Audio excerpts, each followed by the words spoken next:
Nākamais paņēmiens ir izmantojot šablonus. Ņemat savu kartonu vai papīru un jebkādu šablonu, kas vien ir jūsu rīcībā. Vēlams, lai tam būtu lipīgā pamatnīte, taču, lai jūs arī varētu šo šablonu pēc tam noņemt. Izmantojot tos pašus sūkļu uzgalīšus un vienkārši dažādu krāsu tintes, jūs varat viegli un ērti iekrāsot šablona vietiņas.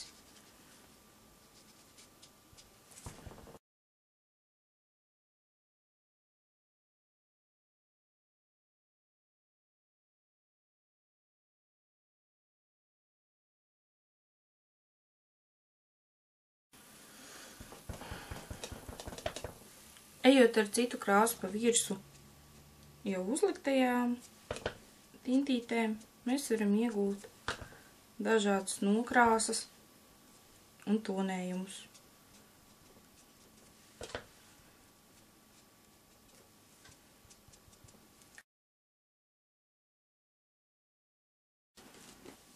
Varam šablonu ņemt nost. Un lūk, ir mūsu iegūtais attēls. Šādā pat veidā jūs varat izmantot ne tikai šablonus, bet arī maskas. Maska ir šablona, tā teikt, iekšējā daļa, kuru izmanto atsevišķi no tā.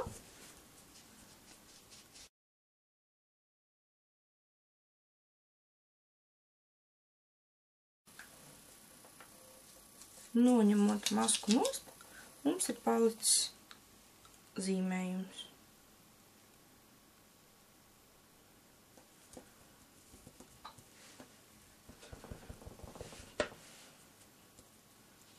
Šādi pat varam turpināt ar citām krāsām vai citām maskām.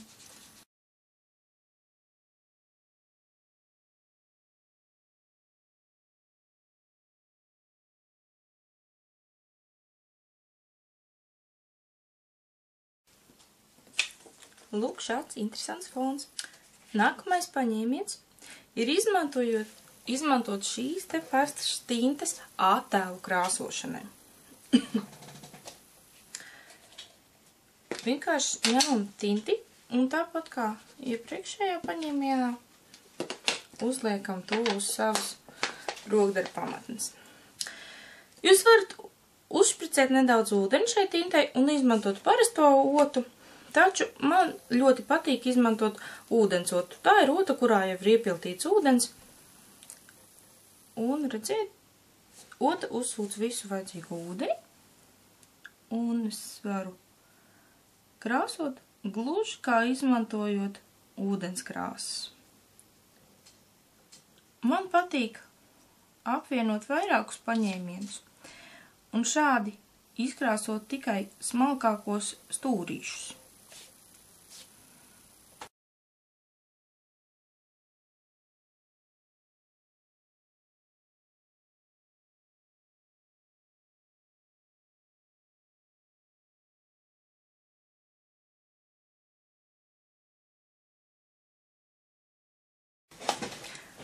Tālāk jau izmantojot šīs te pašas tintes, ņemam tā kā atkal sūkļu uzgulīti. Un vienkārši lielajām vietām braucam pāri.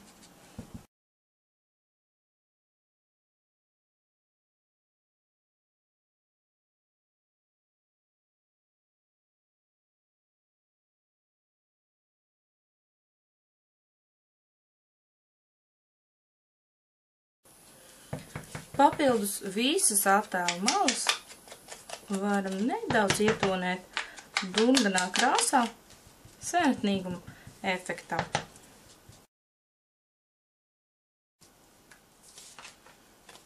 Lūk, šāds attēls. Turklāt šo pašu rīku jūs varat izmantot, lai akcentētu jebkādu reliefu, kas jums ir iegūts uz papīra vai kartona. nevajadzētu spiest pārāk stipri, lai jūs neiekrāsot arī tās daļas, kas ir uz leju.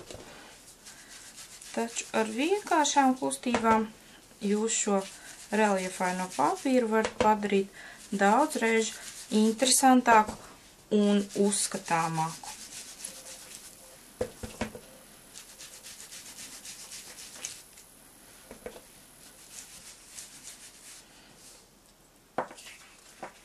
Lūk šādi.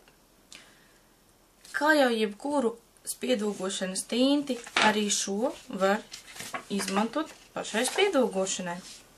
Līdz ar to jums ir nepieciešams papīrs, spiedūgs vai caurspīdīgā tipa uz akrilu bloka vai gumijas spiedogs uz kādu arī bloka vai koka klucīšu. Ir iespējams ar tinti pārklāt tikai atsevišķas spiedoga daļas un pārējās daļas, piemēram, noklāt ar citas krāsas tinti.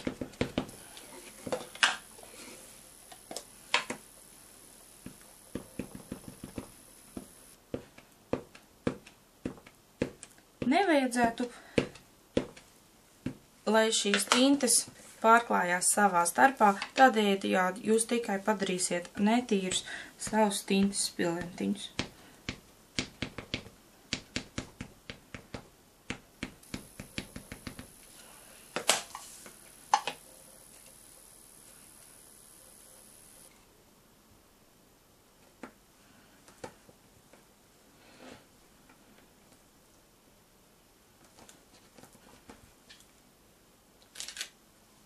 Lūk šādi. Esat ieguvuši krāsainu spiedoga attēlu. Tā kā šī tinte ir hibrīda tinte, tad ar to ir arī iespējams veikt reliefu ar reliefu pulveriem, jeb embosingu. Šajā gadījumā tinti vajag ļoti daudz, jo tomēr tā ir krāsviela tinte, kas nav paredzēts parasti embosingam. Veicam nospiedumu, novietojam savu attēlu uz kādas salocītas papīra lapas, uzberam embosinga pulveri, lieko nokritam nost. Ja kaut kur ir par maz, varam atkārtot šo darbību. Atlikumu ievietojam atpakaļ pudelītē vai purciņā.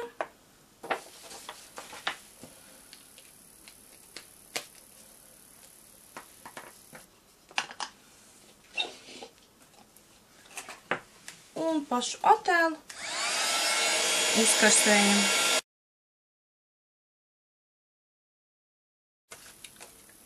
Cerams, ka kamerā varat redzēt reliefu efektu. Tā kā reliefs ir izveidojis būtībā tādas barjeras pa šīm spiedoga līnijām, tad šādus attēlus ir itini viegli izkrāsot vai no ar ūdenskrāsu zīmuļiem, vai ar iepriekš rādīto tintes, ūdens un otas tehniku.